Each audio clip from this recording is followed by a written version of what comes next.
Guys, big ബോസിന്റെ rules and regulations ഒരുപാടുണ്ട്.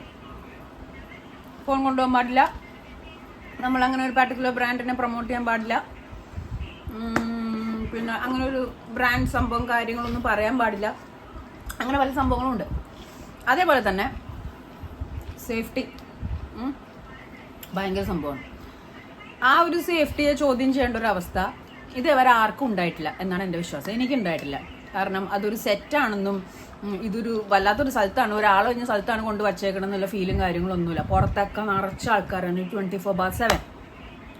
ഒരാൾക്ക് പൊളിച്ച് പുറത്തോട്ട് പോകാനോ ഒരാൾക്ക് പൊളിച്ച് അകത്തോട്ട് വരാനോ ഇവരെ തട്ടിച്ച് പറ്റത്തില്ല. കാരണം 24/7 ലൈവ് സംഭവം പോയിക്കൊണ്ടിരിക്കുന്നു. പുറത്ത് ഇതിൻ്റെ പ്രൊഡക്ഷൻ ടീം കാര്യങ്ങളെല്ലാവരുമായിട്ടും പുറത്തെ ആൾക്കാരുകൾ എപ്പോഴും ഉണ്ടാവും. കഴിഞ്ഞ സീസണിലൊക്കെ ഞാനും മനീഷ് ചേച്ചി സാഗറൊക്കെ സംസാരിച്ചുകൊണ്ടിരിക്കുമ്പോഴും അവർ കിടന്നിരുന്ന ബെഡിൻ്റെ ബാക്കിൽ, അതേപോലെ സ്മോക്കിംഗ് റൂമിൻ്റെ അവിടെ, അതേപോലെ എവിടെയാണ് ഡ്രസ്സിങ് റൂമിൻ്റെ അവിടെ, റൂമെന്ന് പറഞ്ഞാൽ ഒറ്റ റൂമിൽ തന്നെ നമുക്ക് അപ്പുറത്ത് ആൾക്കാരെ സംസാരവും തട്ടൽമുട്ടലൊക്കെ കേൾക്കുന്നു. അങ്ങനെ അപ്പുറത്തൊക്കെ ആൾക്കാരുണ്ട്. ഇതിൽ സീസൺ 1 നമ്മുടെ ഷിയാസ് പോവാൻ ശ്രമിച്ചത് നിങ്ങൾക്ക് ഓർമ്മയില്ലേ? നമ്മുടെ സാബുചേട്ടനും എല്ലാവരും പ്രാങ്കൊക്കെ നടത്തി എടുത്തെറിഞ്ഞ്. അപ്പം അതിൻ്റെ ഉള്ളിൽ നിന്ന് പോവാ എന്ന് പറയുന്നത് കാരണം ഇവർ മണ്ടന്മാരല്ല. ഈ 19 കണ്ടസ്റ്റൻസിന് അല്ലെങ്കിൽ 18 കണ്ടസ്റ്റൻസിന് ഇതിൻ്റെ ഉള്ളിലിട്ട് മെൻ്റലിയും ഫിസിക്കലിയും പുഴുങ്ങാൻ പോവുകയാണെന്നുള്ള കാര്യം ബോധമുള്ളവരാണ് ക്രിയേറ്റേഴ്സ്, അതിൻ്റെ ഉള്ള ആൾക്കാർ. അപ്പം ഇതിൽ നിന്ന് ഇറിറ്റേറ്റഡ് ആയിട്ട് ഫ്രസ്ട്രേറ്റഡ് ആയിട്ട് ഒരാൾക്കും പുറത്തേക്ക് ഇറങ്ങി പോകുന്ന ഒരവസ്ഥ ഉണ്ടാവരുത്. മേ ബി മനുഷ്യന്മാരാണ്, മനുഷ്യൻ എങ്ങനെ വേണമെങ്കിലും റിയാക്ട് ചെയ്യാം. ഏത് രീതിയിൽ മനുഷ്യൻ റിയാക്ട് ചെയ്യുന്ന പറയാൻ പറ്റില്ല. ഇപ്പോൾ പൂച്ച, പട്ടി, ആന, ഇതൊക്കെ അവരുടെ ഒരു റിയാക്ഷൻ ഒരു നമുക്കൊരു ഇത് മാന്തും അല്ലെങ്കിൽ കടിക്കും അല്ലെങ്കിൽ ചവിട്ടും അല്ലെങ്കിൽ അങ്ങനെയൊക്കെയാണ്. പക്ഷെ മനുഷ്യൻ മാത്രം ഒരു ലെവല് വിട്ട് കഴിഞ്ഞാൽ ഏത് രീതിയിൽ ബിഹേവ് ചെയ്യുന്നത് നമുക്ക് പറയാൻ പറ്റില്ല. അപ്പോൾ ഈ ക്രിയേറ്റേഴ്സിനും ഇതിന് ചുറ്റുമുള്ള അണിയറ പ്രവർത്തകർക്കും എല്ലാവർക്കും അറിയാം ഈ സംഭവം. ഈ വ്യക്തി വേണമെങ്കിൽ ഏതൊരു വ്യക്തി ആയിക്കോട്ടെ, ടെമ്പർ ആയിക്കഴിഞ്ഞാൽ ഇത് ചവിട്ടി പൊളിച്ച് പുറത്തേക്ക് പോകാനുള്ള ചാൻസ് അവൻ നോക്കും. അപ്പോൾ ഷിഫ്റ്റ് ടൈമിംഗ് ആണ്. അവിടെ കാലത്തൊട്ട് വൈകുന്നേരം വരെ ഒരു ടീം, വൈകിട്ടോട്ട് രാത്രി ഒരു ടീം, ഷിഫ്റ്റ് ടൈമിംഗ് ആണ്. അപ്പോൾ ഒരാളും പുറത്തേക്ക് ഇറങ്ങേണ്ട ഒരു അവസ്ഥയിലേക്ക് ആ രീതിയിലൊന്നും അവിടെ ഒരു സെറ്റപ്പ് നടത്തൂല. അങ്ങനെ പുറത്തേക്ക് പോവാൻ ആരെങ്കിലും ചാൻസ് കാണിച്ചാൽ തന്നെ പോവാൻ പറ്റത്തില്ല.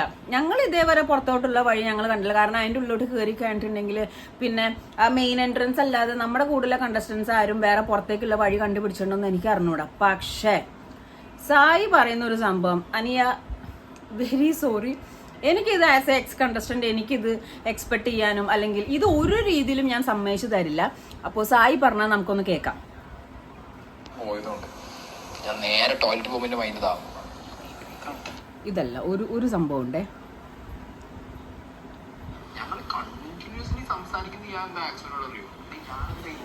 സായിയുടെ പെറ്റായിട്ട് സംസാരിക്കുന്ന ഒരു സംഭവമാണ്. പ്രോസസ് ഞാൻ ഇവനാണെങ്കിലുള്ള ഗുണം എന്താ പറയുക, ബാക്കി നായ്ക്കളൊക്കെ അവരെ വഴിക്ക് വലിച്ചോടും, ദേഷ്യം പുള്ളി ചെയ്ത് കൊടുക്കും. ഇവൻ നമ്മളൊപ്പം നടക്കും. നമ്മൾ എന്ത് പറഞ്ഞാലും ഒരു നോട്ടം മുപ്പരും, ഒരു എക്സ്പ്രഷൻ. അതായത് സായിയുടെ കമ്പാനിയൻ ഈ ഡോഗ് ആയിരുന്നു എന്നാണ് പറയുന്നത്. ഓരോരുത്തർക്ക് ഓരോ കമ്പാനിയൻ ഉണ്ടാവുമല്ലോ. അപ്പോൾ സായിയുടെ കഥ മുഴുവനും കേട്ടിരുന്നത് ഈ ഡോഗ് ആയിരുന്നു. അതുകൊണ്ടാണ് സായിക്ക് അത്ര അറ്റാച്ച്മെന്റ് വന്നതെന്നാണ്. ഇത് പെറ്റ് ലവേഴ്സിനൊക്കെ നന്നായിട്ട് കണക്ട് ആവും, മനസ്സിലാവും ആ ഒരു കണക്ഷൻ. എനിക്ക് ഫീൽ ചെയ്യുന്നുണ്ട്. അപ്പം ഞാൻ പറയട്ടെ, എനിക്ക് ഇതിന്റെ ഒരു 2-3 ദിവസം മുമ്പ് ഞാൻ ഹിറ്റ് ചെയ്തത് മിക്ക ആ ഒരു കണക്ഷനാണ് സംസാരിക്കുന്നത്. ഹോസ്പിറ്റലിൽ പോയിട്ടുണ്ട് എന്റെ വീട്ടുകാര്. പൂര നിവർത്താൻ പറ്റാതെ ലോക്കായിട്ട് അവളെയും കൊണ്ട് ഹോസ്പിറ്റലിൽ പോയി വരും. ഞാൻ അതാ ആലോചിക്കുന്നത്, ഞാൻ എത്ര കണക്റ്റഡ് ആയെന്ന് പറയാം. ഞാൻ 2 പേരെ പറഞ്ഞു, ഞാൻ മിക്കി ആക്സിഡന്റ് 2 പേരെ ഞാൻ പറഞ്ഞേ. അപ്പൊ നോക്കുമ്പോ മിക്ക ഹോസ്പിറ്റലിലും ഇവൻ ഡെത്തുമായി.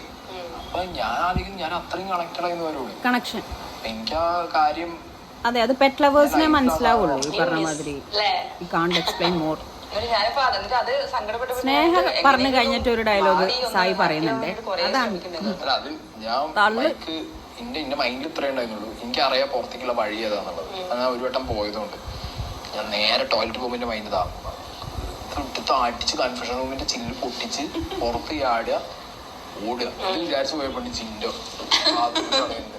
എന്ത് അതില് മൈക്ക് ഇങ്ങനെ ഇങ്ങനെ അല്ലാതെ ജിൻഡോ അവിടെ ഇരുന്നില്ലാന്നുണ്ടെങ്കിൽ ഞാൻ നേരെ അടിച്ചു പൊടിച്ചു പോയി. ഇല്ല മോനെ, നിനക്ക് അടിച്ചു പൊട്ടിച്ച് പോകാൻ പറ്റില്ല. Yes, Sai maybe medical റൂമിലോട്ടോ ഏതിലേക്കെങ്കിലേക്ക് ആയിരിക്കും പോയിട്ടുണ്ടാവുക. അവിടെ ചുറ്റും ഒരുപാട് എൻട്രികൾ ഉണ്ടാവും. കാരണം അത് ചുറ്റും ഒരു സെറ്റ് ആയതുകൊണ്ട് തന്നെ ഒരുപാട് എൻട്രി ഉണ്ടാവും. അപ്പൊ സായിന് അത് പറയുന്നുണ്ട്, ഞാൻ ഒരു തവണ പോയതുകൊണ്ട് എന്റെ പുറത്തോട്ടുള്ള വഴി അറിയാമെന്ന്. അത് ഒറ്റയ്ക്ക് സായി കാറ്റുകൊള്ളാൻ വേണ്ടി പുറത്തേക്ക് പോയതൊന്നല്ലല്ലോ, അല്ലെങ്കിൽ കറങ്ങിയിട്ട് വരാൻ വേണ്ടി പുറത്തേക്ക് പോയതൊന്നല്ലല്ലോ, അവരുടെ ഹെൽപ്പോടുകൂടി തന്നെയല്ലേ പോയത്. അപ്പോൾ ഇത്രയും വലിയ ഗെയിം ഷോയിൽ ഇത്രയും പൈസ ഇറക്കി ഇത്രയും ബിസിനസ് കോപ്പറേറ്റീവ് ടീംസ് എല്ലാവരും നിൽക്കുമ്പോൾ ലൈക്ക് അടിച്ചു പൊട്ടിച്ച് പുറത്തേക്കൊന്നും പോകാൻ പറ്റില്ല സായി. അതൊക്കെ സായിയുടെ വെറും തോന്നലാണ്. ഇപ്പൊ ജിൻഡോ അവിടെ നിൽക്കുന്നു, ജിൻഡോ ഇല്ലായിരുന്നെങ്കിൽ അടിച്ചു പൊട്ടിച്ച് പോയനെന്ന് പറഞ്ഞിട്ടുണ്ടെങ്കിൽ എന്ത് ലോജിക്കാണ് അതിനകത്തുള്ളത്? എനിക്ക് മനസ്സിലാവുന്നില്ല. സായിക്ക് അത് പറ്റുമെങ്കിൽ അതൊന്ന് എക്സ്പ്ലെയിൻ ചെയ്തു തരാൻ പറ്റുക, അല്ലെങ്കിൽ നേരിട്ട് കാണുമ്പോൾ പറഞ്ഞാലും മതി. ബിഗ് ബോസ് ഹൗസിൽ അത്രയും ഉറപ്പുള്ള രീതിയിൽ, കാരണം ആളുകൾ ഇതായിട്ട് പുറത്തേക്ക് ഇമോഷണലി, സായി പറഞ്ഞ മാതിരി ഇമോഷണലി വീക്കായിട്ട് പുറത്തേക്ക് പോകാനുള്ള ചാൻസ് അടിച്ചു പൊട്ടിച്ച പ്രോപ്പർട്ടി ഡാമേജ് വരും. അതിൻ്റെ ഒപ്പം തന്നെ ആ വഴി തുറന്ന് പുറത്തേക്ക് പോകായിരുന്നെങ്കിൽ എത്രയോ പേർക്ക് പോയേനെ, എത്രയോ പേർക്ക് പോകാൻ പറ്റുമായിരുന്നു. കഴിഞ്ഞ സീസണിലും മുമ്പത്തെ സീസണിലൊക്കെ എത്ര പേർക്കും പോകാൻ പറ്റുമായിരുന്നു. അത് ഒട്ടും പ്രാക്ടിക്കൽ അല്ല. ഹിന്ദി സീസണിലൊക്കെ പുറത്തോട്ട് പോകാനുള്ള ശ്രമം നടത്തിയിട്ടുണ്ടെങ്കിൽ അതൊക്കെ ഒരു കണ്ടന്റ് ആക്കിയിട്ടേ ഉള്ളൂ. അപ്പോൾ ഈ പറഞ്ഞൊരു സംഭവം, ഞാൻ ഒരു തവണ പുറത്തേക്ക് പോയതുകൊണ്ട് എനിക്ക് വഴി അറിയായിരുന്നു എന്ന് പറയുന്നത്, അത് എൻ്റെ ഓർമ്മയിൽ എനിക്ക് തോന്നുന്നില്ല സായി ചുമ്മാ അവിടെയുള്ള കണ്ടസ്റ്റൻസിനെ ഇടയ്ക്ക് ബോറടിക്കുമ്പോൾ പുറത്തേക്ക് ഇറങ്ങി പോയിട്ട് കാറ്റുകൊണ്ട് വരാനുള്ള പെർമിഷനോ അതൊന്നും ഇല്ല അവിടെ. അപ്പോൾ സായി എപ്പോഴാണ് ഒരു തവണ പുറത്തേക്ക് പോയെങ്കിൽ മെഡിക്കൽ റൂമിലോട്ട് പോയ കാര്യമായിരിക്കും പക്ഷേ സായി സംസാരിക്കുന്നത്. അത് അവരുടെ ഹെൽപ്പോട് കൂടിയിട്ടല്ലേ പോയിട്ടുണ്ടാവുക.